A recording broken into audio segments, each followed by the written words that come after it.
नमस्कार. आज आपण एका खास प्रवासाला निघणार आहोत. हा प्रवास आहे बाहेरच्या गोंधळापासून आतल्या शांततेकडे, परावलंबनातून खऱ्या अर्थाने आत्मप्रभुत्वाकडे. ही शिकवण येते थेट धम्मपदाच्या पानांमधून आणि आपल्याला एक मूलभूत प्रश्न विचारते की खरा आधार, खरं सामर्थ्य हे नक्की सापडतं तरी कुठे? चला तर मग या प्राचीन ज्ञानाच्या सागरात एक डुबकी मारूया. खरं तर हा प्रश्न आपल्या सगळ्यांच्याच मनात कधी ना कधी येतोच, नाही का? आजच्या या धावपळीच्या जगात जिथे सगळं काही इतक्या वेगाने बदलतंय, तिथे आपण आधार शोधतो, कधी नात्यांमध्ये, कधी नोकरीमध्ये, तर कधी सोशल स्टेटसमध्ये. पण एक गोष्ट आपल्या लक्षात येते की या सगळ्या गोष्टी त्या वाऱ्यावर ओढणाऱ्या पानांसारख्या आहेत. आज आहेत, उद्या नाहीत. मग खरा, कधीही न ढळणारा आधार कुठे आहे? हा फक्त एक तात्विक प्रश्न नाहीये, तर आपल्या रोजच्या जगण्यातल्या अस्वस्थतेच्या अगदी मुळाशी असलेला हा प्रश्न आहे. आणि त्या प्रश्नाचं उत्तर आपल्याला मिळतं धम्मपदाच्या या एका शक्तिशाली श्लोकात. प्रत्येकजण स्वतःचाच आश्रय आहे. विचार करा, केवढी मोठी क्रांतिकारी गोष्ट आहे ही. ही शिकवण आपल्याला सांगते की बाहेर शोधणं आता थांबवा, कारण खरा खजिना, खरी शक्ती ती तुमच्या आतच आहे. आज आपण याच शिकवणीचा गाभा समजून घेणार आहोत, जो एका अत्यंत हृदयस्पर्शी मानवी कथेतून आपल्यासमोर उलगडतो. म्हणतात ना, प्रत्येक महान शिकवणीच्या मागे एक कथा दडलेली असते. ही शिकवणसुद्धा एका आईच्या तळमळीतून, तिच्या आयुष्यातील एका मोठ्या परीक्षेच्या कहाणीतून जन्माला आली.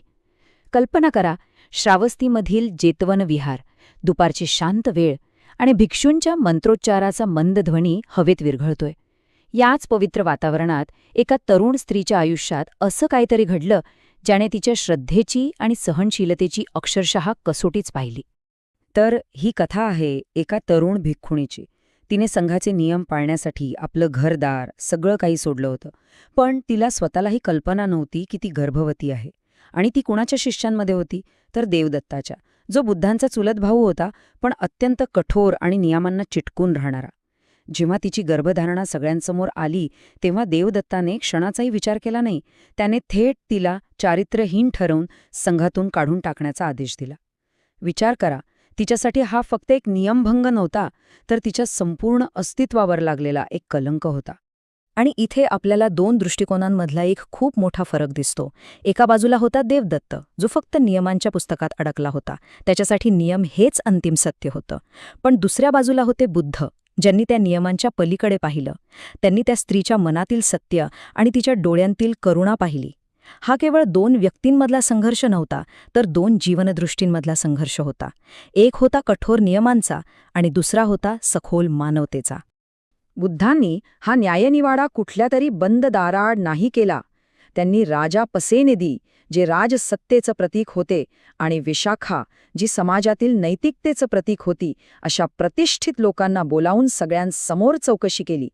यातून त्यांनी फक्त त्या स्त्रीला न्याय दिला नाही, तर समाजासमोर एक आदर्श ठेवला की सत्य हे नेहमीच उजेडात सिद्ध झालं पाहिजे.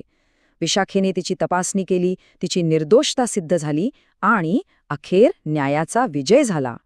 12 वर्ष हा फक्त एक आकडा नाहीये. एका आईसाठी आपल्या मुलापासून दूर राहणं हा एक खूप मोठा, वेदनादायी काळ होता. प्रत्येक दिवस, प्रत्येक क्षण तिच्या मनात फक्त मुलाच्याच आठवणी होत्या.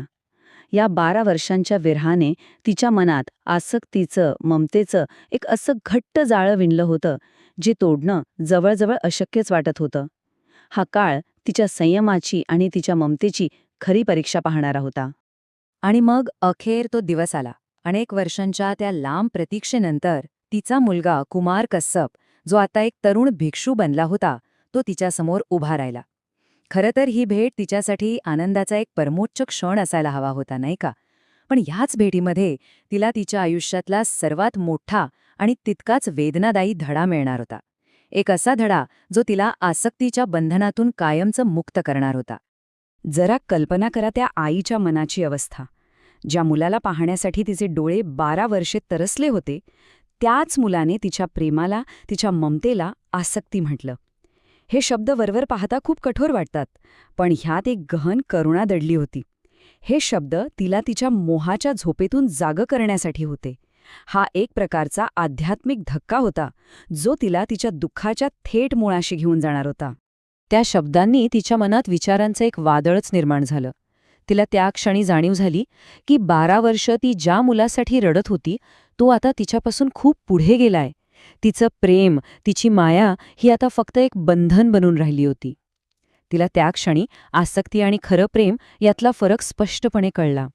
तिला जाणवलं की तिचं दुःख तिच्या मुलामुळे नाहीये, तर तिच्या स्वतःच्या अपेक्षांमुळे आणि ममतेमुळे आहे. हा तिच्या आतल्या क्रांतीचा क्षण होता. आणि त्या एका क्षणाच्या साक्षात्कारात तिच्या आसक्तीच्या सगळ्या साखळ्या तुटून पडल्या. तिने दुःखाचं मूळ म्हणजेच ममतेचं बंधन उपटून टाकलं आणि त्याच क्षणी ती अर्हत पदाला पोहोचली. म्हणजे काय, तर ती पूर्णपणे मुक्त झाली.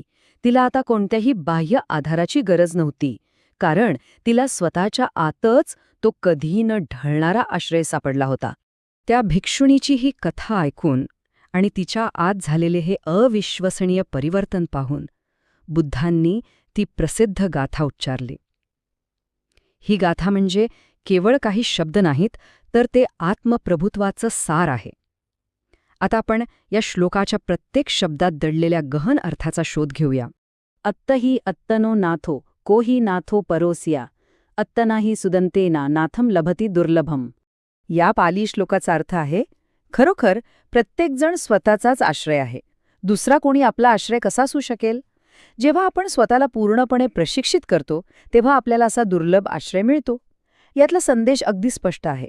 मुक्तीचा मार्ग बाहेर कुठेही नाहीये, तो आपल्या आतूनच जातो. या श्लोकातला पहिला आणि सर्वात महत्त्वाचा शब्द आहे आत्ता. पाली भाषेत आत्ता म्हणजे स्व किंवा आत्म. पण हा आपला अहंकार नाही, ज्याला आपण रोज मी, माझं म्हणतो. आत्ता म्हणजे आपल्या आत असलेली शुद्ध चेतना, आपली मूळ ओळख, जी कोणत्याही पदवीच्या, भूमिकेच्या किंवा नात्याच्या पलीकडे आहे. दुसरा महत्त्वाचा शब्द आहे नाथो. याचा अर्थ फक्त आधार किंवा आश्रय नाही. नाथो म्हणजे एखाद्या वादळात सापडलेल्या जहाजासाठी जसा दीपस्तंभ असतो तसा अढळ रक्षक. तो एक असा मार्गदर्शक आहे जो आपल्याला कधीच चुकीच्या मार्गावर जाऊ देत नाही. तो आपल्याला सुरक्षिततेची खरी भावना देतो.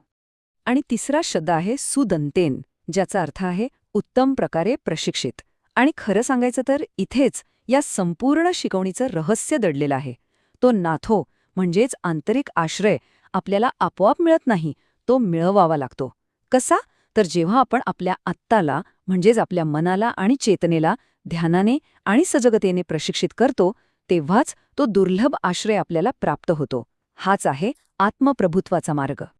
आता बघा, ही शिकवण हजारो वर्षांपूर्वीची असली तरी तिची प्रासंगिकता आजच्या डिजिटल युगात मला वाटतं पूर्वीपेक्षाही जास्त आहे. चला तर मग या प्राचीन श्लोकाला आपल्या 21व्या शतकातील आयुष्यासाठी एक मार्गदर्शक पुस्तिका म्हणून पाहूया. आपण आपला स्वतःचा आंतरिक किल्ला कसा उभारू शकतो? आपण सगळेच कळत नकळतपणे या बाह्य गोष्टींवर अवलंबून असतो. सोशल मीडियावर किती लाईक्स मिळाले, बॉसने आपल्या कामाचं कौतुक केलं की नाही, किंवा आपल्या जोडीदाराचा मूड कसा आहे, यावर आपलं सुख दुःख अवलंबून असतं. पण हे सगळे आधार म्हणजे वाळूच्या किल्ल्यासारखे आहेत, जे कधीही ढासळू शकतात. म्हणूनच खरा टिकाऊ आश्रय आपल्या आत शोधणं ही आजच्या काळाची सर्वात मोठी गरज आहे.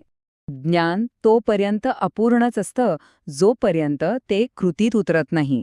म्हणूनच या विश्लेषणाच्या अंतिम आणि सर्वात महत्त्वाच्या भागात आपण आता प्रवेश करत आहोत, आपली प्रयोगशाळा. येथे आपण हे पाहणार आहोत की या गहन ज्ञानाला आपल्या रोजच्या जगण्याचा एक अविभाज्य भाग कसा बनवायचा. ही काही अगदी साधी रोजच्या जगण्यातली उदाहरणं आहेत. समजा कामाच्या ठिकाणी खूप नकारात्मकता आहे. अशावेळी वरिष्ठांच्या मान्यतेवर अवलंबून राहण्याऐवजी स्वतःच्या कामावर विश्वास ठेवणं, हा झाला आंतरिक आश्रय. किंवा अस्वस्थ वाटलं की लगेच मोबाईल उचलण्याऐवजी त्या भावनेसोबत थोडा वेळ थांबून तिला सामोरं जाणं, हा झाला आंतरिक आश्रय. नात्यांमध्ये समोरच्या व्यक्तीने बदलावं अशी अपेक्षा करण्याऐवजी स्वतःच्या प्रतिक्रियांवर नियंत्रण मिळवणं, हा झाला आंतरिक आश्रय. प्रत्येक परिस्थितीत आपण ही निवड करत असतो की आपण आपला रिमोट कंट्रोल दुसऱ्याच्या हातात देणार की स्वतःच्या हातात ठेवणार. हा एक अगदी साधा सराव आहे जो कोणीही आजपासून सुरू करू शकतो. पहिली पायरी आहे ओळखणे. आज दिवसभरात अशी कोणती एक बाह्य गोष्ट आहे ज्यावर आपण सुरक्षितेसाठी अवलंबून आहोत? ते कौतुकाचे 2 शब्द असतील किंवा मोबाईलवर आलेलं एखादं नोटिफिकेशन. दुसरी पायरी निरीक्षण करणे. जेव्हा आपण त्या गोष्टीकडे धाव घेतो तेव्हा आपल्या मनात नक्की कोणती भावना असते? भीती, अस्वस्थता की एकटेपणा? कोणताही निर्णय न देता फक्त त्या भावनेचे साक्षी व्हा. आणि तिसरी शेवटची पायरी, लिहिणे. फक्त 2 मिनिट शांत बसून यावर विचार करा आणि लिहा. हीच सुरक्षितेची भावना मी स्वतःसाठी, स्वतःच्या आतून कशी निर्माण करू शकेन? तर जाता जाता हा एक विचार, जर आपणच आपले अंतिम आश्रयस्थान असतो, जर आपल्याला बाहेरील कशाचीही गरज नसते, तर उद्याचा दिवस आपण वेगळा कसा जगू? अशी कोणती एक गोष्ट आहे जी आपण वेगळी करू? हा प्रश्न केवळ या विश्लेषणाचा सार नाही, तर तो आपल्या प्रत्येकाच्या आंतरिक प्रवासाची सुरुवात असू शकतो. यावर नक्की विचार करा. धन्यवाद.